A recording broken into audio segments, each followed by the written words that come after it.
Welcome to LilyTube, your go-to channel for all things love, inspiration, and relationships. I'm Jeff Teichert, master of all the above. And I am Cathy Teichert. We are single life and relationship coaches here to share practical tips and a little humor to help you thrive in your love life. Today's topic is one that's sure to entertain while we educate a little bit. How to ruin a first date. Yes, we are breaking down the do's and the don'ts of first dates, featuring some of the most hilariously awful first impressions from movies like Bye Bye Love, Beauty and the Beast, Pride and Prejudice, Shrek, and The Proposal. Trust us, you don't want to be that person. Let's dive in. First up, let's talk about what not to do on a first date. Cathy, what's one of your biggest don'ts? How about arrogance? Like The Proposal, when Andrew's character thinks he's got it all figured out, only to completely miss the mark. Being overbearing is such a turnoff.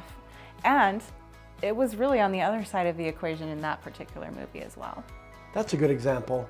Or let's not forget Shrek, where his gruff, dismissive attitude creates some serious awkwardness. Don't be dismissive or judgmental. Nobody wants to feel like they're being sized up and found lacking. Here's another classic mistake: talking only about yourself. Have you ever been on a date where the other person goes on and on about their job, their hobbies, or even their dog's Instagram page?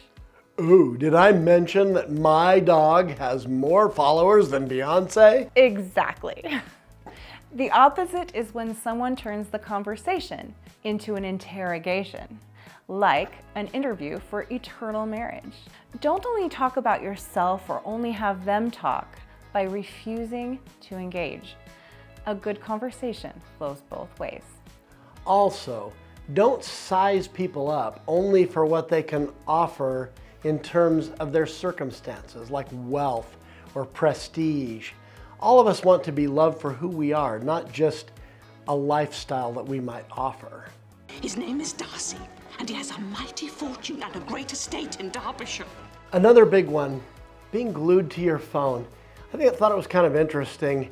George Washington came up with these rules of etiquette clear back in the 1700s, and one of them was, don't read any books or papers in company, but if you must do so, ask leave, meaning ask the other person if it's okay. And I think that's a good rule of thumb for our cell phones in our time. Don't read them in company with your date, and if you have to, ask permission or at least apologize. If you're scrolling during dinner, you're sending a clear message. I'm more interested in Facebook, Instagram, or TikTok, or maybe even another person than I am in you. And being dismissive like that is not only bad manners, it is disrespectful to the person you are with. Yeah, another big one here. Don't demand that your date give you a chance. Remember, you're not entitled to a chance. Beauty and the Beast's initial gruffness stemmed from his personal issues and insecurities, and it's a major vibe killer. We recently attended a Beauty and the Beast musical where Jeff kept leaning over, and every time the Beast made an awkward, demanding move with Belle, he would lean over and say, That's an interesting dating strategy. Dinner. Invite her to dinner. You will join me for dinner. That's not a request. Last but not least, on the don'ts of first dates, let's talk about two important things we learned from Vic and Lucille in Bye Bye Love. First, Vic asks one of the most insensitive and frankly inconsiderate questions you can ask a woman on a date. So,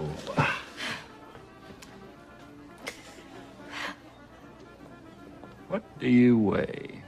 After being super indecisive about ordering, Vic offers to help his date Lucille, and this is how she reacts.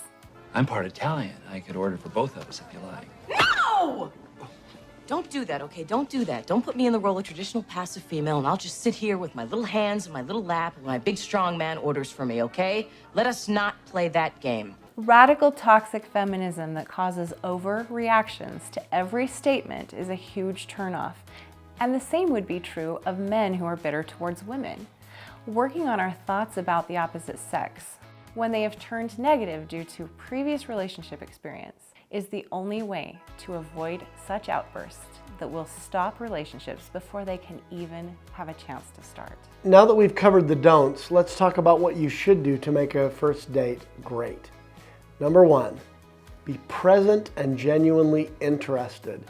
We see this as Beauty and the Beast when the Beast finally starts listening to Belle and treating her with respect. Connection begins when you truly engage with your date. If you're tempted at all to look at your phone, tuck it away and out of sight.